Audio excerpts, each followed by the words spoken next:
Regardless of how we view the matter, it is a beautiful thought, a very kindly thought, and a thought that gave consolation to this lonely prisoner, doomed to die because he had tried to help.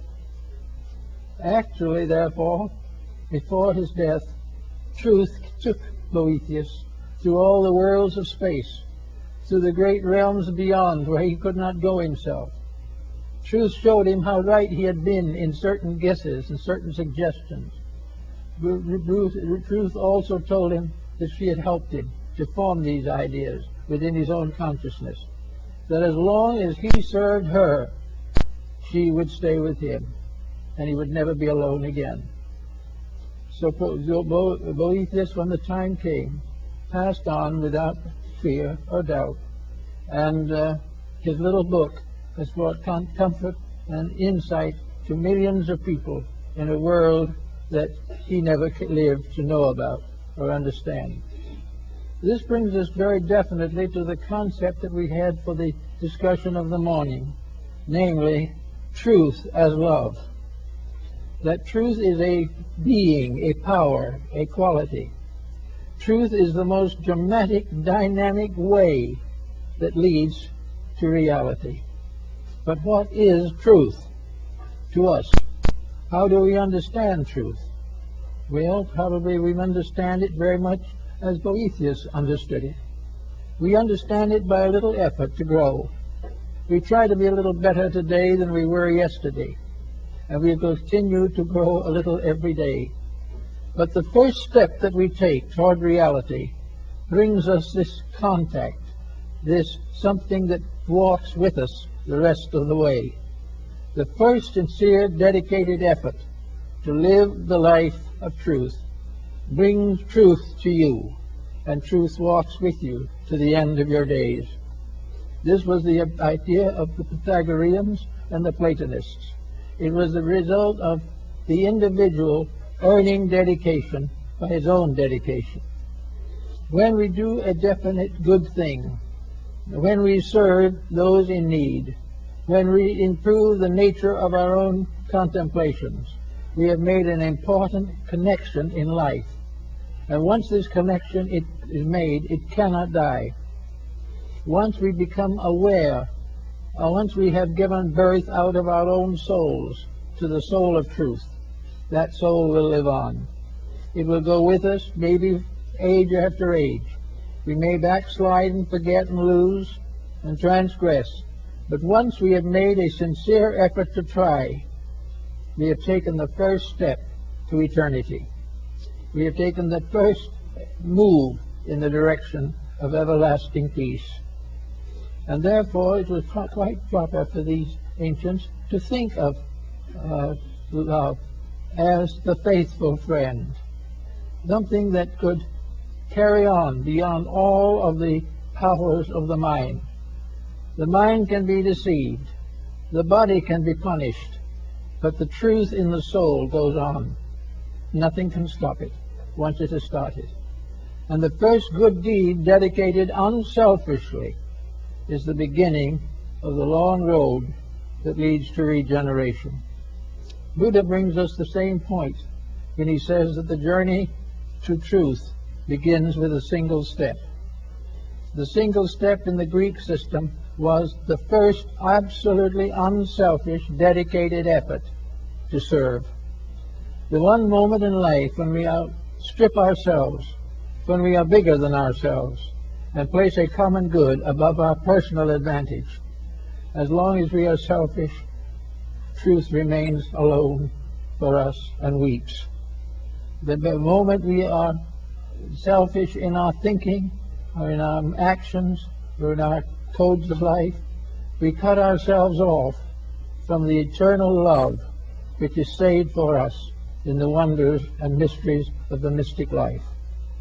So it's after a certain period. We do make this effort. It becomes, as Buddha pointed out, after the first step, the second step is a little easier. But of course, all through the first steps and the second and the third, there is the pressure of outside forces. We are constantly under tension and stress and temptation. But as the moment we begin the journey, there is something there standing with us. When the good deed stands alone, as far as we can tell, it is standing actually in the presence of the principle of good in space. There is only one principle of good. It's not a principle of this being right or that being wrong. It is a simple, actual adjustment within ourselves. It requires no intellectualism. It requires no vast store of knowledge or insights. But these may contribute to it. But it is a step from the selfish to the unselfish, from the dark into the light. And once when the individual makes this dedication, he is pressed gradually forward, one step at a time, to the fullness that he seeks to possess in the fullness of his own maturity. So in the story of now that we have today, is the story of love as truth. We have the concept of a standard of virtue, a standard of integrity that transcends anything that we know in our ordinary material relationships. I think probably the Greeks were very close to the fact when they began to personalize all of the principles and ideal forces of life. The Greeks did not see the earth as a body alone. The Greeks saw the earth as a soul, as a living thing. They did not see the sky as merely a great mass of stars. They saw it as a great mother brooding over the world. The stars in themselves were not just sparks of light or some kind of chemical explosions in space. The stars were beings looking down upon the world. Everything in the world was alive. Everything in the world was conscious. We did not know that consciousness, but by certain growth, by certain development, we gradually reduced the distance between personal understanding and this larger value of life. Now, much of this is symbolic, no question about it, but it is something that we have to give some thought to. I remember a story that Ernest Thompson Seton told me about a meeting of the Boy Scout movement in Canada one year before he was still alive. And he was there, and the young people from all over the area of the United States and Canada were gathered in a large hotel where the meetings were to be held. And a little American boy and a little American Indian boy were in the same room together, looking out of the window, and it was snowing. And the little Indian boy said, this is the great-grandfather. This is the old one who sits at the North Pole, and he smokes all winter. And every time he empties his pipe and throws out the ashes, it's a snowstorm. All these, you see, are the ashes of grandfather's pipe. The little American boy looked at him for a moment and thought he was insane or something, and said, "Oh, don't be silly. That's nothing but snow." The little Indian boy never did get the idea that snow was anything except the ashes of grandfather's pipe. And this is the truth in almost all ancient beliefs. All Indian peoples had beings at the root of life.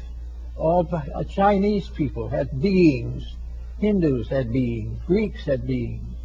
It is only in our modern scientific world that we transform these beings into scientific formulas of numbers and letters and try to bestow upon these formulas the interpretation of the mysteries of life.